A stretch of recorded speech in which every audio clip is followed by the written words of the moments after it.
Bonjour. Hello. Hola. Marhaba bikoum. Sur le fil. Le podcast d'actu de l'AFP. Des nouvelles choisies pour vous sur notre fil info. Savez-vous que 90 femmes meurent en France annuellement d'une cause liée à la grossesse ou à l'accouchement, soit une tous les 4 jours en moyenne? Comparé au nombre de naissances, 700 000 environ, ces morts sont extrêmement rares, mais elles sont frappantes car elles touchent des femmes jeunes. De nombreux facteurs de risque expliquent ces statistiques: l'âge, les inégalités sociales, économiques, territoriales et l'isolement. Pour mieux les protéger, en Auvergne, les futures et jeunes mamans éloignées d'une maternité bénéficient d'un dispositif expérimental unique en France métropolitaine. Un cabinet médical mobile se déplace jusque dans leur village.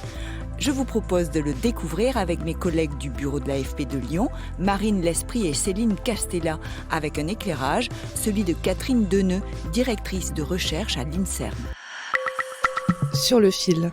On vérifie que tous les placards soient bien fermés parce qu'on ne peut pas se permettre d'avoir des choses qui bougent pendant le trajet.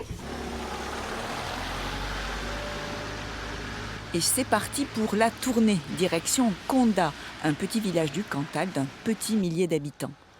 Aux commandes de ce drôle de camion appelé OptiSoin, 2 sages-femmes, Nathalie Dulon et Isabelle Rimbaud. Partis du CHU de Clermont-Ferrand, ils traversent des forêts et des champs pour rendre visite à Marine Poté, 33 ans, et mère d'une fillette d'1 mois. Elles les attendent dans la voiture sur la place du marché de Condat. J'ai pris le porte-bébé parce que je sais pas si elle va vouloir rester là-dedans. Allez-y grimper, on a mis le chauffage à fond. Tac. Le camion a tout d'un cabinet d'obstétrique. Matériel d'échographie, pèse-bébé, fauteuil de consultation. Pour la sage-femme, Nathalie Dulon, c'est quasiment comme si elle travaillait à l'hôpital, à quelques détails près. Effectivement, on a le même matériel, on a aussi un très bon échographe, on a finalement tout ce qu'on pourrait retrouver dans un cabinet. Après, avec les difficultés de la mobilité, donc le côté un peu camping-car, on va dire, où il faut gérer les réseaux d'eau, l'essence, toute cette logistique-là qui est en plus.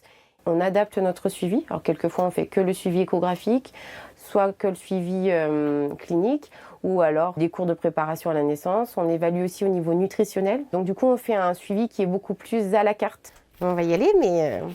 J'ai eu la main bien bleue. Hop, je vous laisse appuyer. La sage-femme et sa collègue s'adaptent aux besoins des 400 mères et futures mères environ qui profitent de l'OptiSoin. Et Marine, la jeune maman, estime avoir beaucoup de chance. La maternité d'Issoire est à 1 heure de route et sans ce cabinet médical ambulant, elle aurait dû passer des heures en voiture pour se rendre à toutes les visites prénatales. Je pense que j'aurais pas eu du tout la même qualité de suivi si j'avais pas été suivie par OptiSoin. J'aurais fait en sorte d'avoir les mêmes rendez-vous. J'aurais pas sacrifié, on va dire, les aspects médicaux, mais ça aurait été hyper contraignant. Et je pense qu'en termes de relation avec le personnel, ça aurait pas été du tout pareil. Notamment tout ce qui concerne le mal-être ou les troubles psychiques. Car selon une étude de l'INSERM, le suicide est devenu la première cause de mort liée à la grossesse, devant les maladies cardiovasculaires, dans les années 2016-2018. Alors pouvoir parler à un professionnel de santé qui peut détecter un malaise est très important, selon Catherine Deneux, directrice de recherche à l'INSERM.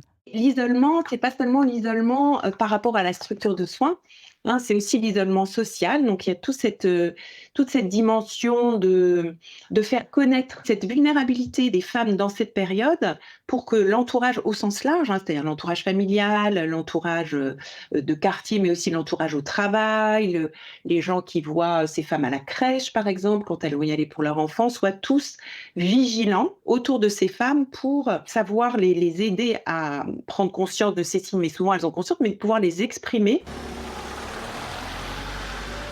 Le camion reprend la route à travers un paysage enneigé, direction Besse et Sainte-Anastaise, au pied du massif du Sancy.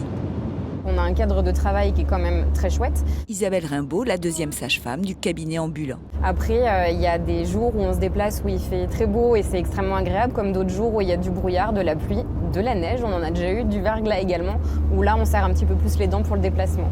Mais après, encore une fois, c'est pour apporter quelque chose aux patientes, un vrai plus, et c'est ça l'essentiel.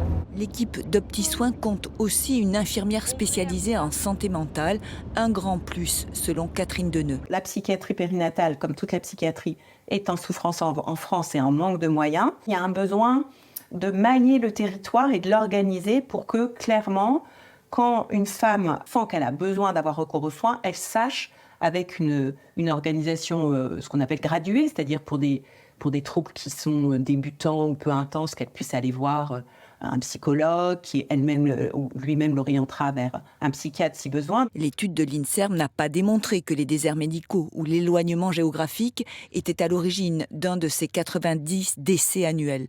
L'échantillon est trop réduit. En revanche, les données sont bien établies sur la dégringolade des soins. L'Auvergne, par exemple, comptait 17 maternités en 2003.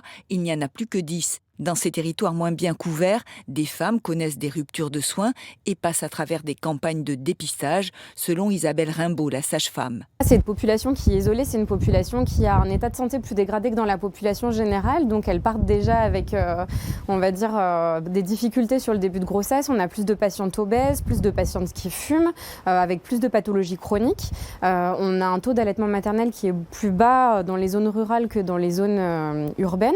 Et puis pour les bébés, on avait des enfants avec plus de retard de croissance et plus de ce qu'on appelle des outborn, c'est-à-dire des enfants qui naissent en dehors des structures de soins adaptées. Financé par le CHU de Clermont-Ferrand, associé au ministère de la Santé et à la région Auvergne-Rhône-Alpes, l'expérimentation aura coûté plus de 770 000 €. Après 2 ans de fonctionnement, l'expérience doit s'arrêter en septembre afin d'être évaluée. Mais ce qui est sûr pour la chercheuse de l'INSERM, c'est qu'OptiSoin peut faire partie de la palette de solutions pour faire baisser la mortalité maternelle en France. Merci de nous avoir écoutés. Je suis Emmanuelle Bayon. Sur le fil revient demain. Si vous avez aimé cet épisode, alors n'hésitez pas et mettez-nous plein d'étoiles. À bientôt.